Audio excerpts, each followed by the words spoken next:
Hey folks, it's Finn here from the Hopsack. I'm here with Aaron from Dr. Shears and Kromland Farm. Aaron and myself have been chatting for about an hour about the various ventures that he's involved in.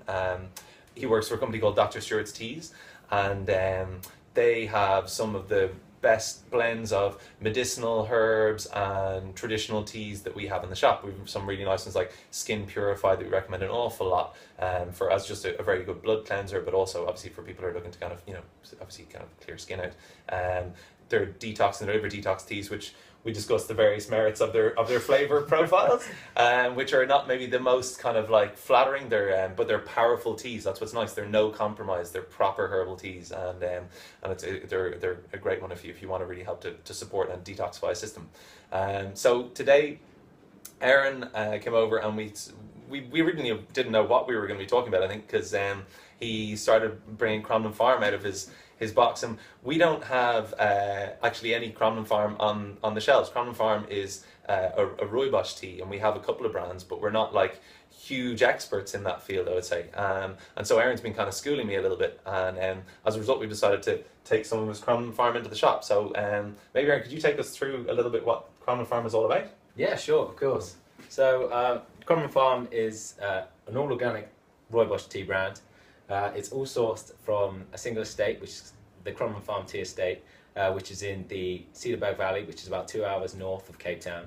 Cool. We work very closely with the guys over at Kromland Farm. Actually, the recipe for the Rooibos is a recipe passed down by the Khoisan people, the Khoisan farmers, native to the Cedarburg region. Wow. We've worked with them for years and years and years. The Rooibos we have here, we have an original. I'll show you that little guy. There we go. That's the original Kromland Farm. Okay, cool. A vanilla, a raspberry, and a honey bush. We have 7 varieties in total. We blend them all in our factory, which is in Gloucester, which is about, UK, just north of Bristol. Cool.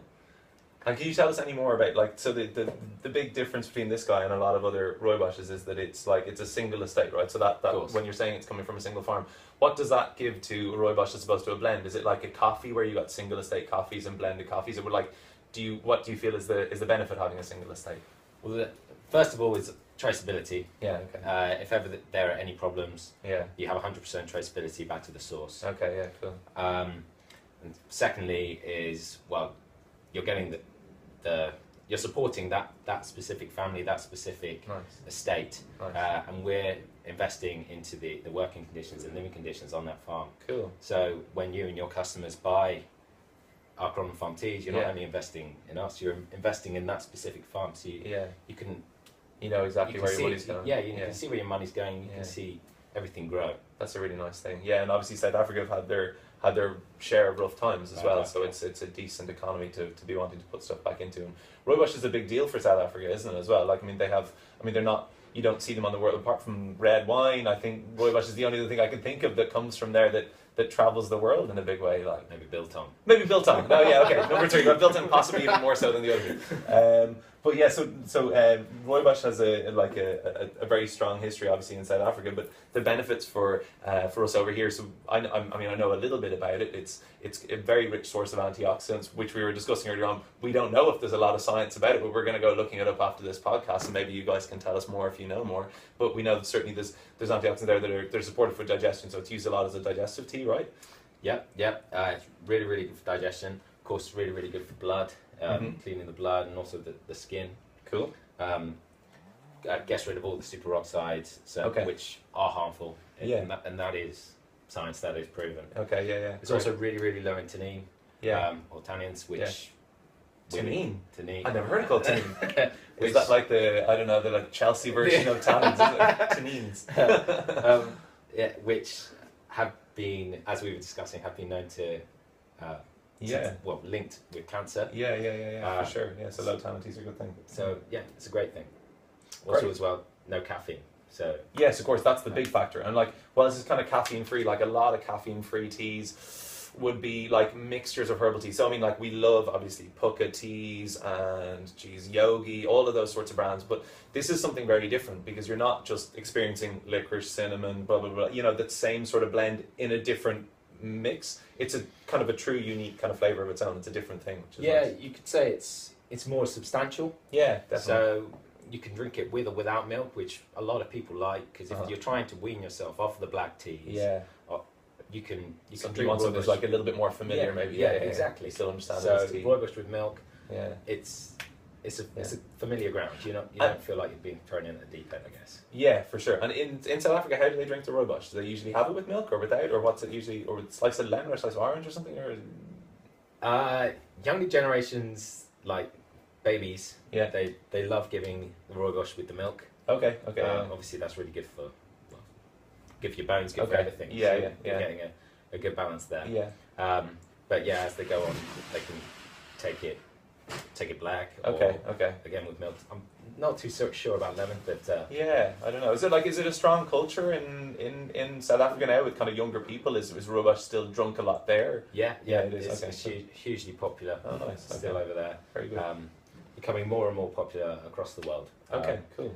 Kromland Farm is actually the biggest Rooibos tea brand in Australia. Whoa, weird. So, wow, that's pretty cool. Good for you. Well done. Hey. Crazy. Nice one. And one of the other big things you got this year, you got a Great Taste Award. You got a Great Taste Gold 2 stars for your Rooibos Vanilla. Yes, I blend that myself actually. Cool. So all it is, we import the Rooibos, of course, from the Kromland Farm tea estate, and I mix it with a little bit of licorice. A little bit of natural vanilla flavour, which is from extract, and then a little bit of bourbon vanilla from Madagascar. Wow! Do that in our big mixing drums, and then pass it along to the guys in the factory to put it into tea bags. So it's your taste buds that are deciding what.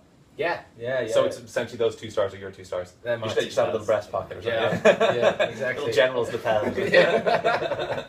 Whatever they call those things. I guess so. Cool. So we are going to be taking on your regular Kromland, your traditional Rooibos, your Rooibos Vanilla, and one of those your Rooibos Earl Grey as well, which we have down somewhere. Yeah. So that's the third guy we're going to have for now. We haven't got space to do all of the Kromland Farms, unfortunately.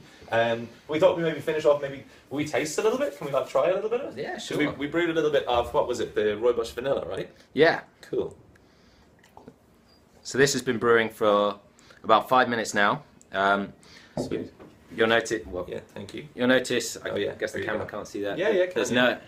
There's no. Oh god. Oh no, you can't really know. Unless you could like. So there's change no physics, film there, so it just shows how low in tannins it is. Yeah. So if you had a what Aaron's saying is that if you leave a tea, you get it's almost like crema, kind of like scum thing forming just across top like a film, and that's usually a reflection of a high tannin tea. So try it with your Barry and your Lions Gold Label stuff. You'll see, unfortunately, that happens pretty quickly, and that's not so good for your digestive system at all, and also very bitter flavor wise. Yeah. So yeah, chin. Cool. Chin. Man. So Awesome. you should be getting the sweet, nutty notes of the Rooibos coming through. Yeah. And then a nice licoricey vanilla finish.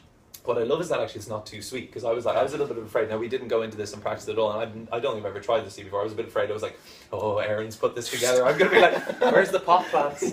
But actually I love it. It's not too sweet. It's lovely. Actually, it's got real body as well. I think that's the Rooibos thing, isn't it? That's really nice. But it still has that vanilla background. That's lovely. That's really nice, man. Yeah, cool. Thank you very much for coming along. No problem. Deadly, Thank you for appreciate having it. me. Lovely. We'll see you soon. Cool. See you later. Thank